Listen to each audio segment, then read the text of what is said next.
Hello and welcome to another edition of Tuesdays with the Disability Policy for All.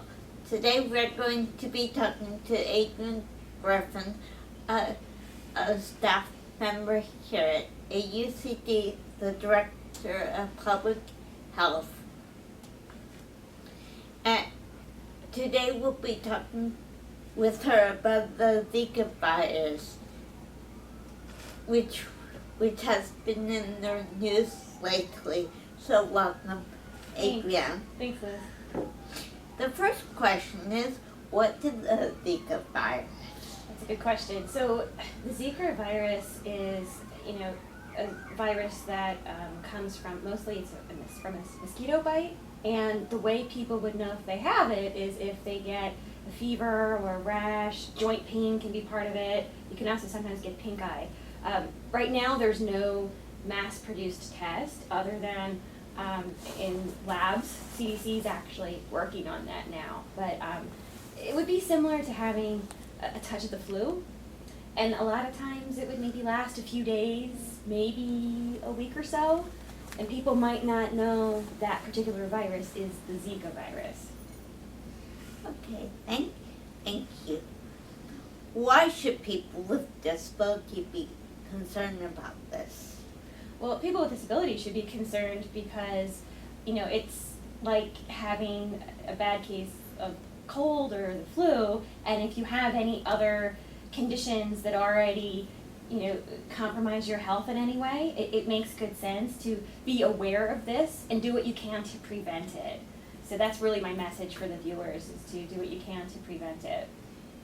Did I hear that that it can cause disabilities? Yeah, so right now what CDC is saying is that it's associated with some disabilities. They're not 100% ready to say it is the cause of certain conditions. So there's actually two conditions that it's been associated with.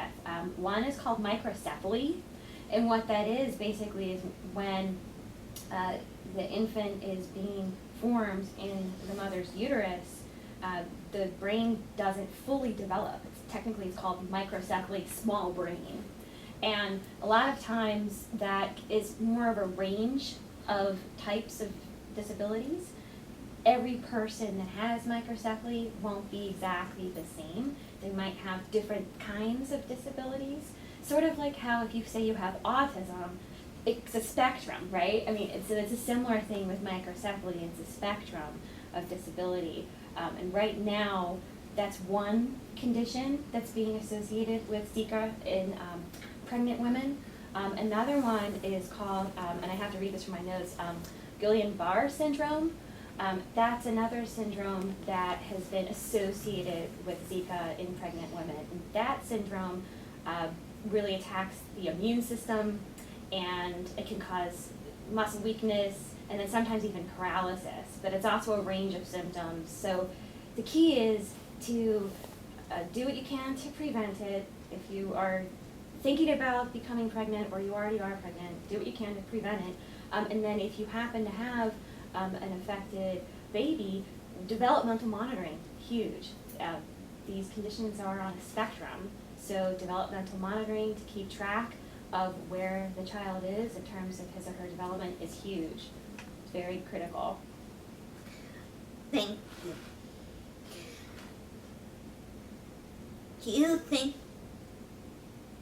think that the AUCD network will be invited to respond to the concern of this virus? That's a good question. In some ways, we kind of already are. We've been working with CDC to forward and continue disseminating their health advisory alerts. There have been different updates in terms of guidance in terms of treatment and care for pregnant women. That's updated, and also there have been updated travel advisories to advise people not to travel to certain parts of the world where there are outbreaks related to Zika. So we've been facilitating that information dissemination, and then I do believe in the months to come, the AUCD network will likely be tapped into to really help with developmental monitoring for any affected pregnancies that we do see later down the line. Great. That's going to probably help a lot. Developmental monitoring, that's important for everybody. Where can we learn more about the Zika virus? I would say the best place to learn more is the CDC website. They actually have a whole separate section now just for Zika. So it's cdc.gov/Zika, Z-I-K-A. What I like about it is there's different audiences on there, so you can say I'm a consumer and go right to that information and get details on how you might prevent it. One thing I just want to emphasize for viewers, especially as we're coming into spring and mosquito season is going to be upon us, do what you can to protect yourself. Make sure you're wearing bug spray when you go out. The mosquitoes that carry this virus, they are out all day, not just in the evening and the dusk, so make sure you have your bug spray on. And be smart. If you have screens on your windows, keep them closed. Stay inside whenever you can. And if you do need to be out for prolonged periods of time, wear some long sleeves, cover up your skin. So just to avoid exposure to a bug bite. Okay, great, thank you. Is there anything else that you would like to talk about, or that you think we should know about the virus? Well, I think I just did that. I want to let people know about how they can prevent it. The other thing too is that CDC is still exploring how it can be transmitted. Mosquitoes and travel to areas of the world where there are outbreaks is really the primary way it's being transmitted, but there are emerging reports showing that it can also be sexually transmitted. So I would say stay tuned to the cdc.gov information on Zika. That's probably the best way to stay informed.